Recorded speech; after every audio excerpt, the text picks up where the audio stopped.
started, I will be using 1 stalk of spring onion, 4 tablespoons of butter, a teaspoon and a half of garlic powder, a teaspoon and a half of onion powder, a teaspoon and a half of lemon pepper, and 1.5 tablespoons of Tajin chili lime seasoning. And this is what it is. For those of you that are not familiar, it's Tajin, Tajin, whatever you want to call it.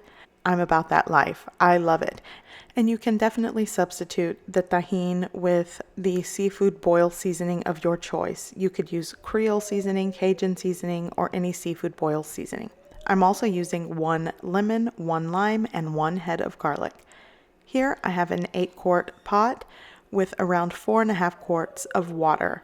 And now all I'm going to do is add all of those ingredients to create a very aromatic and zesty seafood boiling liquid. Now, for those of you that like things a lot spicier, you definitely might want to use something like Zatarain's seafood boil, or maybe Slap Ya Mama, which is another popular one. But I like things a bit milder because I cannot handle a lot of spice.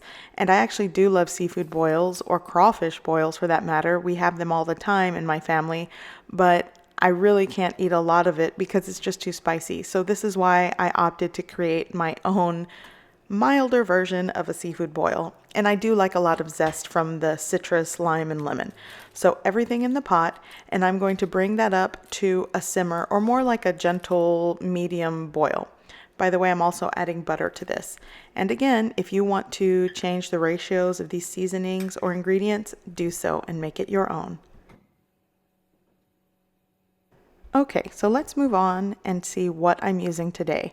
So here I have 1 pound of snow crab legs, and they are already cooked. I could not find any fresh, obviously, or not even uncooked frozen, so that's what I had to get. I have a 1/2 pound of jumbo scallops, 1 3-ounce lobster tail, I have a pound of jumbo shrimp, and I usually like to add mussels into the mix, but the store was out, so I'll make do with this. I'm also going to be using 1 pound of baby red potatoes, and I cut the larger ones in half just for more even cook time. I'm also using 2 fresh ears of corn and 1 13-ounce package of smoked sausage. You could use the sausage of your choice. This is a beef sausage. Okay, so my liquid is boiling, my seafood boiling liquid.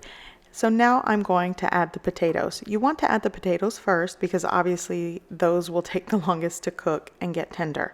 So I am going to add all of my baby red potatoes, and I'm going to be cooking them for around 15 minutes. Now, I want to mention this. When you start the cook time, if you decide to make this, you want to start the 15-minute cook time once you see the water come back up to a rolling boil. Don't start it as soon as you're done dumping the potatoes in there, because that's going to throw off the cook time. So wait till it comes back up to a boil. I'm going to give this a stir, and I'm going to cook this for 15 minutes. Basically, you want to give the potatoes a head start because they take the longest to cook.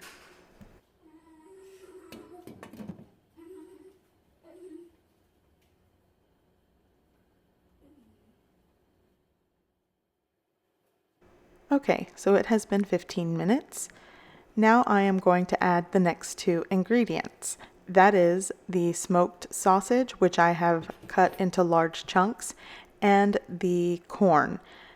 I'm going to continue cooking this for 10 minutes. Mind you, the potatoes are still in there. They're still boiling and cooking and getting tender. I'm basically cooking things in layers, so continue cooking for 10 minutes until you need to add the next ingredients. And again, bring up the water to a boil and let it cook.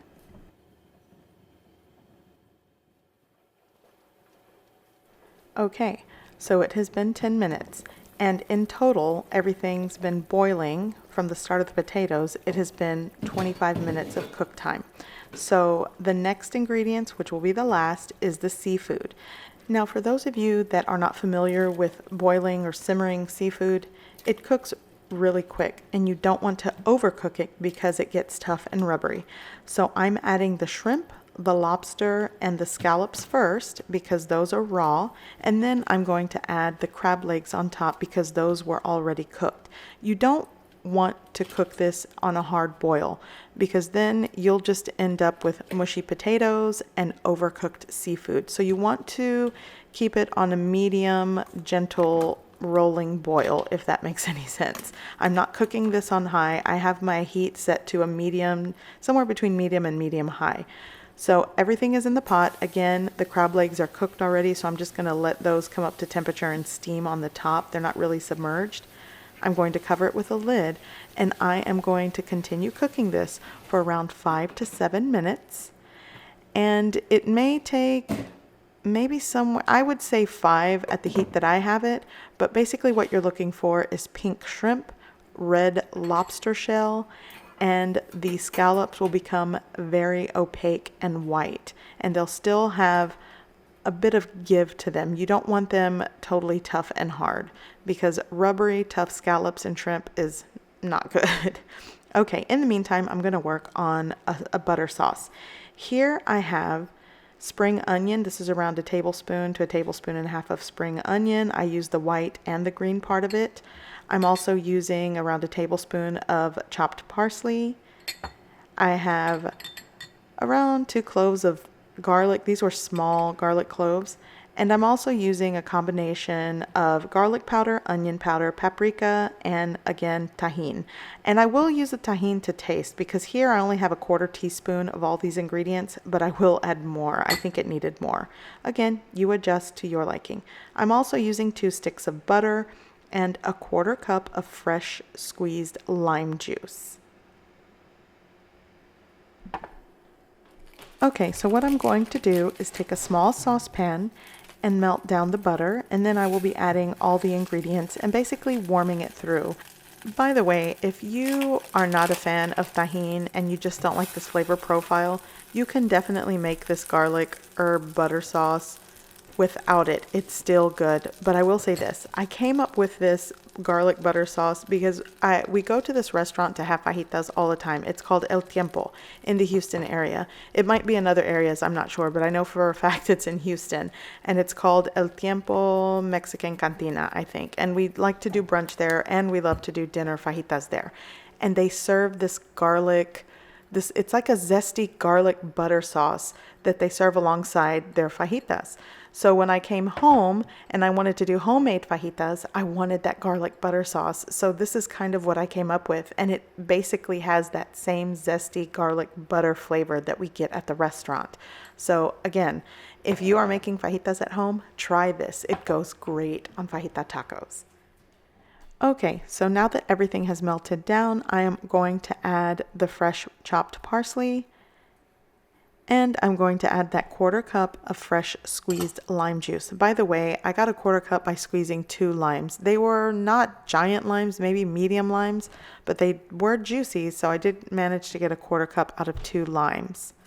So that goes into the pot, and I'm just going to let this simmer for probably, it's not really even simmering, it's just warming through. I'm going to let this sit here for probably another minute or so, and then just take it off the heat and pour it in a bowl. And this is done. And I also want to show you that I am going to make some pan bolillo. I'm just toasting it on the griddle here with some butter. Nothing fancy. I just think the crusty pan bolillo or French bread goes well with this to dunk into the butter. It's just yummy stuff. So that's what I'm also going to be serving for the seafood boil.